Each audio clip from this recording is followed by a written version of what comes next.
जी हाँ दोस्तों, मैं इस वीडियो में बात करने वाला हूँ आरआरबी जेईई सीबीटी 2 में आपकी स्ट्रैटेजी क्या होनी चाहिए। आपके पास जो भी समय रह गया है एग्ज़ाम से पहले, उसमें आपकी क्या स्ट्रैटेजी अप्रोच होनी चाहिए। मैं बात करूँगा मेरे टाइम में, जो कि मैंने लास्ट एडवर्टाइज़मेंट नंबर CEN 03 2018 में जो जिस एडवर्टाइज़मेंट के मीडियम से मैंने एंट्रेंस पाई है, मैंने इंडियन रेलवेज़ को जॉइन किया है, वो मैंने क्या अप्रोच रखी थी CBT 1 के बाद जब हमने CBT 2 लिखा था, वो अप्रोच मैं आपके सामने शेयर करने वाला हूँ। और मैं बात करूँगा किसी ब्रांच स्पेसिफिक से नहीं, वो किसी मैकेनिकल से सेंट्रिक नहीं होगा, ना ही इलेक्ट्रिकल से, सिविल से। सारे लोग इसे सुन सकते हैं और फॉलो कर सकते हैं ड्यूरिंग द एग्ज़ाम। सबसे पहले तो आप भूल जाइए कि आपको कितना मार्क्स मिला CBT 1 में, आपके क्या रॉ स्कोर थे। आपको घबराने की ज़रूरत नहीं है, अब जो हुआ सो हुआ। आप कमर कसिए और मैं ये स्ट्रैटेजी जो भी मैं शेयर करने वाला हूँ, उसे बस आप बांध लीजिए कि ऐसे ही मुझे फॉलो करना है, मुझे ऐसे ही जाना है और आपको सक्सेस मिलेगी। तो पहले मैं बात करूँगा time management. Time management during the exam, जब आप एग्ज़ाम में हो, कंप्यूटर के सामने हो, आपने स्टार्ट बटन पे क्लिक कर दिया है और आपको मान लो आपको 2 घंटे असाइन हुए हैं टोटल क्वेश्चंस को हिट करने के लिए, तब आपकी क्या स्ट्रैटेजी होनी चाहिए। तो time management during the exam, और एक मैं टाइम मैनेजमेंट शेयर करूँगा आपसे, जो अभी के रेस्ट रिमेनिंग टाइम में आपके पास बचा हुआ है, उसको कैसे यूटिलाइज़ करें। चलिए मैं पहले टाइम मैनेजमेंट बता रहा हूँ, जो आपको CBT कंप्यूटर बेस्ड टेस्ट के दौरान आपको फॉलो करनी है, अपनानी है। तो देखिए कि ये सारे ब्रांच वाले सुनेंगे। देखिए टोटल क्वेश्चंस अगर 100 हैं, तो क्वेश्चन सेटर ऐसे क्वेश्चन सेट करते हैं कि उसमें 3 तरह की होती है: moderate level, medium level, easy level and difficult level. Level is varying. और उसमें ऐसा कुछ नहीं है कि आपको पहले रख दिया है हार्ड, पहले ईजी भी हो सकता है और बीच में मॉडरेट लेवल हो सकता है, मॉडरेट लेवल लास्ट में हो सकता है। बट मोस्टली क्या देखा गया है कि ईजी जो है towards the last section, towards the finishing stage of the question, वो रखते हैं इजी वाले। और हम क्या गलती कर देते हैं, हम most of the time devote कर देते हैं, like we start in the order, we go in the increasing order and we are left with little time। हमारे पास थोड़ा सा समय रह जाता है और जो इजी क्वेश्चंस हमारा जोन है, हम उसे इजीली फेच कर सकते हैं, वो हम मिस कर जाते हैं। तो इसी में कई लोग एक नंबर 0.25 पॉइंट की वैल्यू है, उससे मिस कर जाते हैं। तो आपको कैसे टाइम मैनेजमेंट करना है, आपको स्टार्ट तो करिए, ठीक है। आपके पास 100 क्वेश्चंस हैं, आप 1 से स्टार्ट करिए, आप 50 तक जाइए, ठीक है, 55 क्वेश्चन तक जाइए।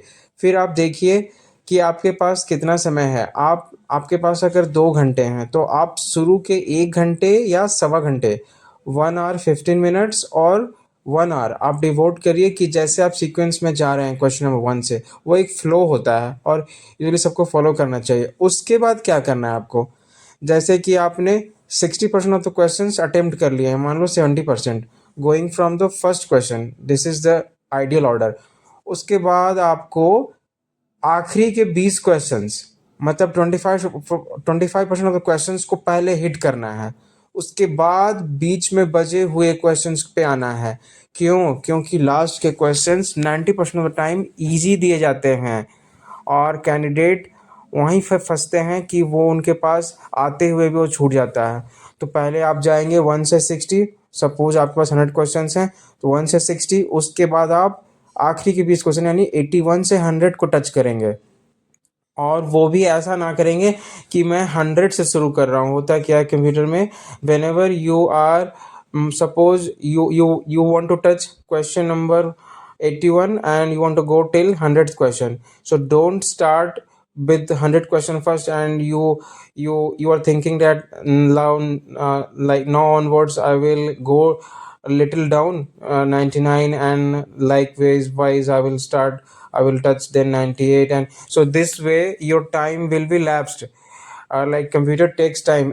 In every question, whenever you save and target, it advances to the it jumps to the next question always. So if you hit, suppose there are 100 questions in total, 100 questions हैं आपके पास, आपने 100 को touch किया, फिर वो ले जाएगी आपको सबमिट पे या फिर फर्स्ट क्वेश्चन पे, तो आपको फिर से वापस आना पड़ेगा क्योंकि आप 99 पे आए, फिर आपको 99 टच किया तो फिर वो 100 पे ले जाएगा और आपके बचे हुए हैं 81 से 100। तो आप वो गलती ना करें, आप 81 पे आइए और 81 से एक एक करके आप 100 पे जाइए। उसके बाद आप देखिए आपके पास टाइम है, आपके पास टाइम होगा क्योंकि ये इजी जोन है, इजी सेक्शन है, and you may take a second, sometimes you may take less than a second to touch the question if your preparation is good. तो उसके बाद आप 61 से जो आपके 80 क्वेश्चन नंबर बच गई है उसमें आपको टच करना है। तो ये तो हुई time management during the exam. ठीक है, अब हम बताएंगे कि क्वेश्चंस को कैसे आप हिट करें, क्वेश्चंस को कैसे एनालाइज करें।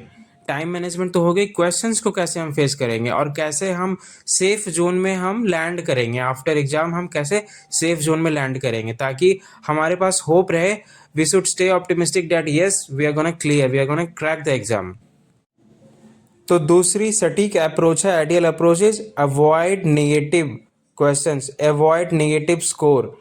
आपको ये करना है, पहले तो आपका अप्रोच हो कि आप जिसमें 100% श्योर हो एंड नॉट लेस देन 99%। आपको 99% श्योर होना ही पड़ेगा, तभी आप उस क्वेश्चन को सेव एंड सबमिट करेंगे, हिट करेंगे। क्योंकि नेगेटिव जब जो भी एग्जाम होती है वो आपको पीछे ढकेलती है, that drags you back, that pulls you back, and where you are getting 1 number full marks, there also you are getting negative and that is dragging you back and you are losing the positive marks, that is your marks and someone is taking it back. तो first approach is आप जिसमें 99 to 100% sure हो उसी को hit करेंगे। ठीक है, and your approach should be try to avoid maximum negative. आपको आपको जैसे आपके पास 100 क्वेश्चंस हैं तो आप चांस नहीं लेंगे। ठीक है, चांस लेते हैं लोग और उनकी मार्क्स पीछे जाती है, वो निगेटिव में चले जाते हैं।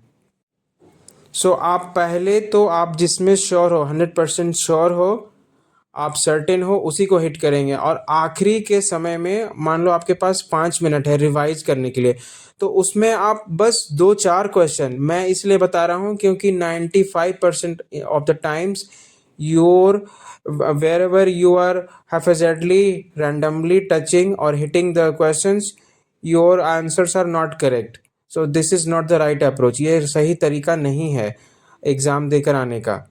तो आप 2 से 4 क्वेश्चन में भी, उसमें भी आप देख रहे होंगे कि 75% आप श्योर हो, कुछ ना कुछ आप रिलेट कर पा रहे हो। ठीक है, अब बिल्कुल आप उसमें टैकल नहीं कर पा रहे हो, आपका दिमाग नहीं जा रहा है, रिकॉल नहीं कर पा रहे हो, आप नहीं टच करोगे। और 2 से 4 क्वेश्चन से ज़्यादा नहीं करनी चाहिए। जो भी एग्ज़ाम क्लियर करते हैं, जो भी गवर्नमेंट जॉब में सेफली लैंड करते हैं, उनका यही अप्रोच होता है और वो बार बार इसी गलती को दोहराते हैं। तो एक तो हुई time management during the exam, CBT 2 को कैसे हम पूरी क्वेश्चंस को फेस करेंगे, एक भी क्वेश्चन छूटे ना, हम जो जिस भी क्वेश्चंस में हमारी पकड़ है वो हमारी ख़राब बैड टाइम मैनेजमेंट की वजह से ना छूटनी चाहिए, ताकि हमें बाद में रिग्रेट ना हो कि अरे वो तो हमें आता था, वो हमने आते हुए छोड़ दिया। वो हुई दूसरी, try to avoid the negative, you should not bring negative score to your total marks, right, this is the second approach.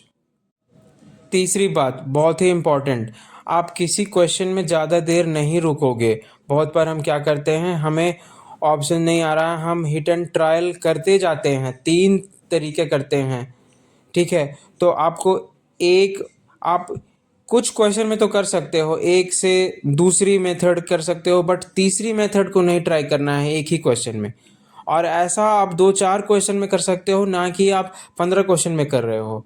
तो this is also bad approach, you are deviating from the ideal approach. तो आपकी approach होगी कि आप जो flow में जा रहे हो, ऑर्डर फॉलो कर रहे हो, आप you should not wait longer at any question, आपको लंबे समय तक नहीं रुकना है। The approach should be, you should go in a continuous manner and you should maintain a constant pace so that you are able to cover the entire questions right in time। अगर जो आ रहा है वो तो सही है, जो नहीं आ रहा है वहाँ पर नहीं रुकना है। ठीक है, आपके पास जब सारे क्वेश्चन सपोज आपके पास 100 क्वेश्चन सामने, आप 1 से 100 तक आ गए हो वन फ्लो में, फिर जब टाइम मिलेगा जहाँ जहाँ क्वेश्चंस हैं वो रेड देखोगे या जो भी कलर कोड है वहाँ पे आप आओगे। और उसमें भी आपको एक क्वेश्चन पे जब रिमेनिंग टाइम में जो आपके पास गो थ्रू रिव्यू करने के लिए है, आप एक क्वेश्चन पे ही नहीं रुके रहोगे। आपकी स्ट्रैटेजी अप्रोच होनी चाहिए कि उस बचे हुए समय में भी मैं मैक्सिमम क्वेश्चंस को कर लूँ। तो वहाँ पे भी आप फिर वन गो में चलोगे एक बार, ठीक है, ताकि फिर से मुझे कुछ सही ऑप्शन मिल जाए या मैं रिकलेक्ट कर पाऊँ, रिकैपिचुलेट कर पाऊँ और मुझे आंसर मिल जाए।